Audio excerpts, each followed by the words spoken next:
KP Vinod Babu, retired DMO, medical director, Kannur ayurvedic multi speciality hospital, Kalpetta. ഇന്ന് നമ്മൾ സംസാരിക്കാൻ പോകുന്നത് ഓട്ടിസം സ്പെക്ട്രം ഡിസോർഡർ എന്ന അവസ്ഥയും അതിൻ്റെ ആയുർവേദ മാനേജ്മെന്റിനെ കുറിച്ചുമാണ്. ഓട്ടിസം ഒരു ന്യൂറോ ഡെവലപ്മെന്റൽ കണ്ടീഷനാണ്.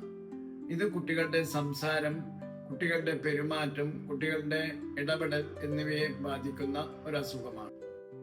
ഓട്ടിസത്തിൽ വരുന്ന മുഖ്യമായ ലക്ഷണങ്ങൾ ഒന്ന് സംസാരം വൈകല്യം തന്നെയാണ്, അല്ലെങ്കിൽ സംസാരം ഇല്ലാത്തൊരവസ്ഥ.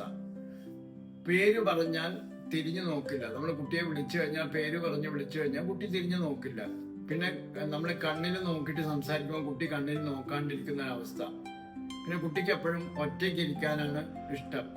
പിന്നെ ശബ്ദം എന്തെങ്കിലും കേട്ട് കഴിഞ്ഞാൽ അതിനോട് അധികമായിട്ട് പ്രതികരിക്കും. മേൽപ്പറഞ്ഞ ഈ ലക്ഷണങ്ങൾ കുട്ടിയുടെ 3 വയസ്സിന് മുമ്പേ തന്നെ നമ്മൾക്ക് വ്യക്തമായിട്ട് മനസ്സിലാവുന്നതാണ്. അതുകൂടാതെ കുട്ടിയുടെ ആവർത്തിച്ചുള്ള പ്രവൃത്തികൾ മുഖ്യ ലക്ഷണമായിട്ട് കണക്കാക്കണം.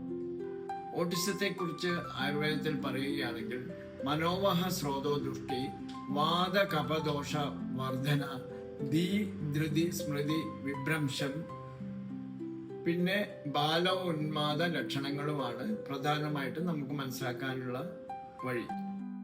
ഇനി ആയുർവേദ ചികിത്സാ തത്വങ്ങളെ കുറിച്ചും നമുക്ക് പരിശോധിക്കാം.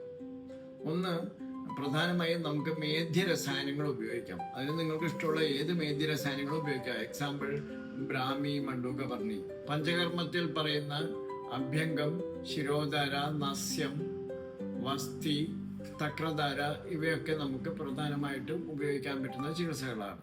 ഭക്ഷണക്രമങ്ങളെ കുറിച്ച് നമുക്ക് സംസാരിക്കാം. നെയ്, പാൽ, പരിപ്പ്, പഴങ്ങൾ, ബദാം എന്നിവ ഓട്ടിസം ബാധിച്ചവർക്ക് നമുക്ക് ധാരാളം കൊടുക്കാവുന്നതാണ്. ഒഴിവാക്കേണ്ടത് ജങ്ക് ഫുഡ്, മധുരം അല്ലെങ്കിൽ ഷുഗർ അധികമുള്ള ആഹാരങ്ങൾ, തണുത്ത ഭക്ഷണം, പാക്കേജ് ഫുഡ് ഇവ ഒഴിവാക്കുകയും വേണം. ഇനി പ്രോഗ്നോസിസ്, രോഗത്തിന്റെ ക്യൂറേറ്റീവ് അവസ്ഥ നമുക്ക് സംസാരിക്കാം.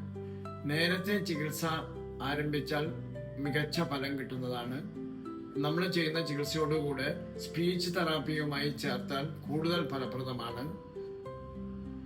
3 മുതൽ 6 മാസത്തിൽ പുരോഗതി തീർച്ചയായിട്ടും നമ്മൾക്ക് കാണാൻ പറ്റും. ഓട്ടിസം പൂർണ്ണമായും മാറുന്ന ഒരു അസുഖമല്ല. പക്ഷെ നമ്മുടെ ആയുർവേദ ചികിത്സയും ആയുർവേദ ഭക്ഷണക്രമങ്ങളും സ്പീച്ച് തെറാപ്പിയുമായി യോജിച്ചു കഴിഞ്ഞാൽ നമുക്ക് നന്നായിട്ട് ഫലം കിട്ടുന്ന ഒരു അസുഖമാണ് ഓട്ടിസം.